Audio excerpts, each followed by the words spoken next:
Zdravo, jaz sem Mark in danes bomo enkrat in zavedno dostojno pokopali Wanklov motor. Dragi moji, tole je Mazda RX-8.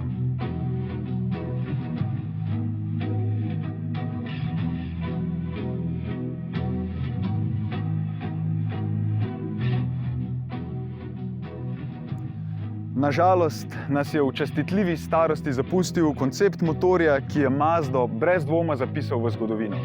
Od preprostih začetkov v modelu Kozmo do zmag v skupini C z dirkalnikom 787B s skoraj 1000 konjskimi močmi.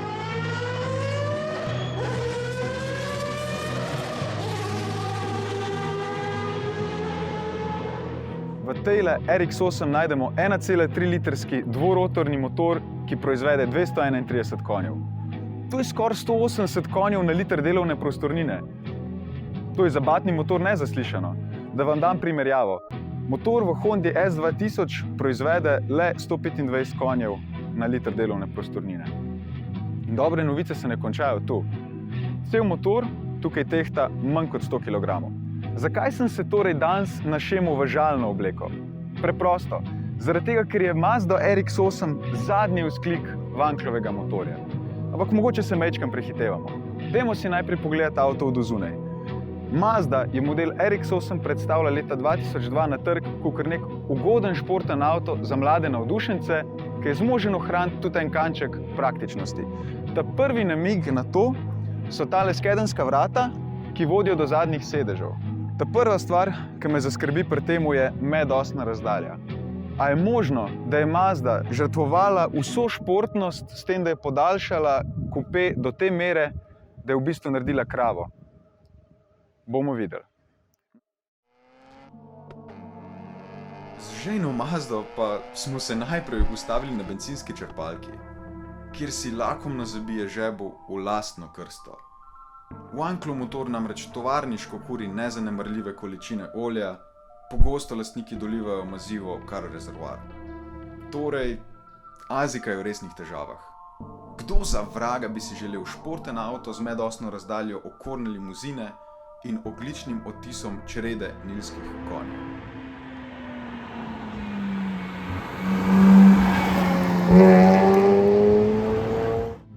Mazda je pri razvoju RX-8, ki je uporabljal ogromen enih trikov, kakor je na primer karbonska pogonska gred, aluminijasti paneli, sredica volana iz magnezija.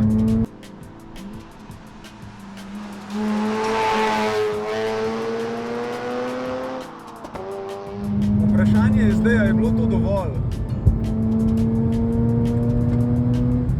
da premagajo to dolgo medosno razdaljo. Lahko vam povem, da so to irelevantna vprašanja, ker je tale motor neverjeten.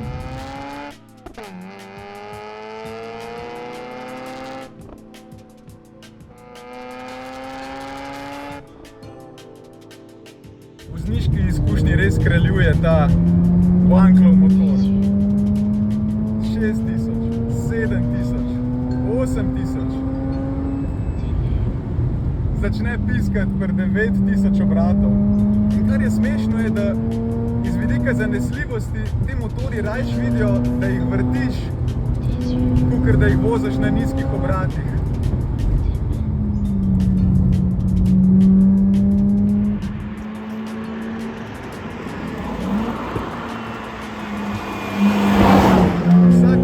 Downshiftu, ta NA moč, brez turbine, brez nekih dušilcev, omejevalcev, poslušalcev. To je Mazda v svojem vrhuncu. In Mazda, ki nažalost ne bomo več videli. Ok, če se zdaj umirimo za sekundo, lahko ugotovimo to. Že sam položaj v avtu nakazuje, da gre za športno vozilo. Havba nizka, dolga, vidiš jo pred sabo. V bistvu imaš občutek, da sediš čist proti zadnji osi vozila. Sedeži lahko se spustijo dovolj nizko. Cel klaster, v sredini imaš en ogromen merilc obratov. Obožujem ta detalj, zaradi tega, ker ko voziš avto hiter, je to tisti prvobiten podatek, ki ga rabiš vedeti. Seveda, ta motor ima tudi svoje pomanjkljivosti, pije ko žolna, pa mečken težav ima z zanesljivostjo Apex tesnil. Ziher bomo o tem še kaj govorili v intervjuju. Aleš, lastnik, je strokovnjak na tem področju, ogromen ve, tako da ga bomo vse preizprašali, ampak zdaj bi vam rad povedal pa najbolj prvobitno stvar. Kaj naredi ta avto športen avto? Brez odvečne navlake sta pravim bistvom. Ko se ti enkrat sem noter usedeš, ko začneš voziti, stvari, nepomembne stvari otopijo. In kar naenkrat se začne ta tunel, kjer se skriva menjalnik noter gret, v avtu rata vroče, švicati začneš. Ampak nič od tega ni pomemben. Oziroma, skoraj na nek način doda k tej izkušnji.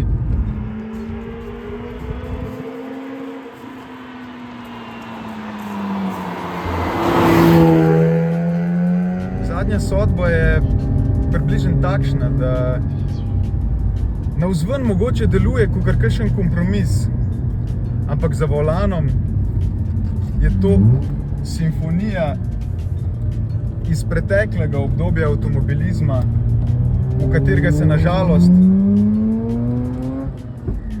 več ne vračamo.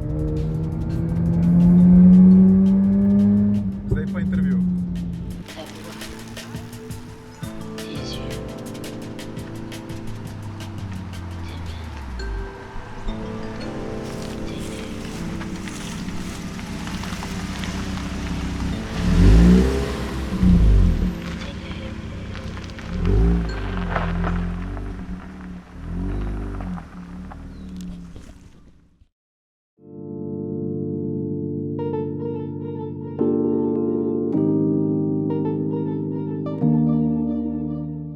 Ti imaš neko posebno izvedenko. Čak delali so dve varianti, 192 pa 231 konjskih. To je bil sam v bistvu opcija. Aha. 192 je bil bolj kot GT Cruiser, zato ker ima daljše prestave, pa tudi če ima sam 5 prestav, je una peta daljša kot moja šesta.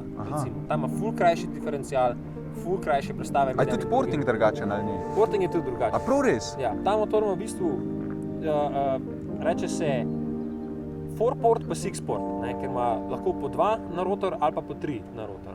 In v bistvu on gre skozi obrate, kakor vitek. Ne vem, 4000 odpre še ekstra cev in pol, pa še 7000 odpre še ekstra cev za zrak. Aha, sesalne govorimo. Sesalne, ja, sesalne in pol ta slabša verzija, edina razlika je to, da nimate ekstra tretjega in gre samo do 7500. To je to. Ta 2000 obratov manjka, navora je enak, karakteristike so enake, poraba je enaka. Samo na avto, to pač ni to, ne. Mislim, ta 231 konjska je res. Ja, je, ampak on je primerljivo, najbolj ga ubije menjalnik, ker ima res iz 3.4 je za 3000 obratov lahko tudi pade, kar je noro ogromno. Res se mori avto. Samo on ni bil narejen za tele. On je bil narejen za hitro vožnjo, pač GT car, ni bil sportskar, GT car. Ta je pa bolj športski, Edaj pa to edina razlika. Na našem trgu si imel oboje, sta imela špero. A oba dva sem imela, tu imaš špero? Vsi imajo špero, zadnji ima špero, Torsen, v bistvu konusna špera, ni na zobnike, ni na lamele, konusna je. Aha, okej. Ima konusno špero direkt zadnji, ne vem kakšno je razmerje, pa ima 2 hladilnika olja, pa večje bremze. V Ameriki in v ta slabša verzija samo en hladilnik olja, pa ta manjši bremze. Zakaj Mazda Speed nikoli ni naredila verzije tega avta? Mazda Speed naredila bodykit, Okay. dobil si spodaj podaljške odbijač, tako. underground dva scena. Kaj, to je pol že začetek smrti Mazda Speeda, ali kaj? Ne, sam s tem avtom, v bistvu ta motor je toliko navit atmosfersko, da turbine gor ne moreš postaviti. Aha, Ne, okej. tudi ne moreš ga, niso ga hoteli iz tovarne ekstra navijati, ker je to preveč dan. Koliko je to kompresija? Kompresijsko Mislim, razmerje? da zna biti. Iz glave zdaj zihar ne vem, ampak mislim, da je tam neki 10,5 ali To je pač tako. turbina odpade, ne? Ja, odpade. Pač ta motor je toliko navit. Če se tako vprašaš, te stare Cosmo RX-7 prve so imele 1.2 mašino pa 116 konj. To je 1.3, pa jih ima 230. Sprav, oni so podvojili iz v bistvu skoraj nič ekstra, kot mi kaže, podvojili konjaža. Pa dodali so samo ta tavžen obratov. Tako da v bistvu ima to ogromno kompresijo. Ja. In je preveč kompresijski motor, preveč je vroč, tudi te side porting, prostranski izhod, namesto sredinski izhod za auspuh čist, je prevelika restrikcija za turbino. Pa se vse skupaj preveč pregleda. Da se do turbina gor, ampak je zelo boljši motor ven vzeti, da res sporting predelati, da to v bistvu RX-7 motor noter pa pol turbo. A če to trekaš, imaš kaj problem s pregrevanjem, ali sta ta oljna hladilca že dosti? Olje, ok, problem je v tem, da sta in sesalni del in izpušni del na isti strani in se ena stran motorja ful bolj zagreva kot druga stran motorja. Okej. In je, mislim, kako bi rekel, no, spodnja stran, v bistvu, kjer je vžig pa izpuh, je na eni strani, pa vse ostalo na drugi strani. In je tisti del motorja ful bolj vroč. Tudi voda, ki cirkulira, je ful na udaru, in moraš res povečati kapaciteto hlajenja. V bistvu, Večji hladilnik daš noter za vodo, pa v bistvu to je to. Pol bo stvar delala. Folk to voz na trekih redno, dosti zanesljiva zadeva, nima problemov s pregledanjem. Hujše je heat soaking, pod motorjem zelo vroče rata. Aha, okej, ja. In to vse vpliva na avto. A imaš kakšno najljubšo vozniško cesto? Tako? Najboljša cesta za ta avto, za I90 seveda, je cesta iz Gorice v Tolmin. Okay. Če je prazna, res dolga, res super, fenomenalna cesta za ta avto, res zelo malo ozkih ovinkov, zelo malo slepih ovinkov, zelo dolgi. Res greš lahko 90, kjerkoli ovink hočeš. Iz Tolmina naprej do Cerkna, ki je zdaj nova cesta do Pasovnica tam, spet spektakularna cesta. A imaš kakšno tako smešno prigodo s tem avtom, ki se ti je zgodila? Ali pa kakšno dobro anekdoto? Najboljše so reakcije ljudi. Avto sam, ki sem ga vozil, mislim, nič tazga. Ne bom rekel, da sem ga skoraj vrgel v graben, ker ga še nisem. Tako da super.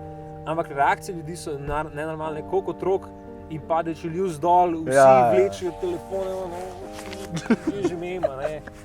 Enkrat mi je kolega, najboljša stvar, ki mi všeč pri teh zdaj, enkrat mi je kolega v group chat dal TikTok link, a veš, je to tvoj avto. In je en, ki sem jo parkiral na BTC-ju in sem jedel 50 metrov stran. Ja. In zgleda, on prišel in ga je okoli in nek musko do česu, hudo, folk realno ta avto obravnava kot hud avto, ker se mi zdi dosti underrated, dosti ljudi ta avto se mi zdi, vsi pravijo, motor je nezanesljiv, avto je velik, whatever, ni to zdaj Skyline, ni to S13, ni to ne vem kaj, ampak v bistvu avto je super dober, cena je fenomenalna, dokler jih lahko dobite lepe peti kupiti, ker ne bojo po mojem, ker že 350, ki so šle gor, S14, ki so šle v višave, GT86 nikoli niso prišle dol, avto je kar nekaj še zmer 23,000 vredno. Kar je crazy, 23 so bili novi, stari, what the fuck? Skoraj novi, pa 130 € imajo že, pa druge motori imajo že, pa se živijo pa še zmer kar 13 €. To je v bistvu, kar se ti, jaz bi rekel, da vožnji tam, kakor GT86. Ja. Motor ima približno istemu navora, približno iste moči, tudi to, ki je zanesljivo. In tudi nedosne je malo daljša, avto ni spet toliko težji. Bolano je. Sprednji motor, zadnji pogon, 6 prestav, špera, sprednje double wishbone, zadnji multilink, gremo. Res, nič ni ene, sam dizajn je pač, to je to. Nimaš, načeloma nikaj izkušnja. Sinčič, to je bil zame en krasen dan, najlepša ti hvala, Enako, hvala za možnost. In se vidimo v naslednji epizodi.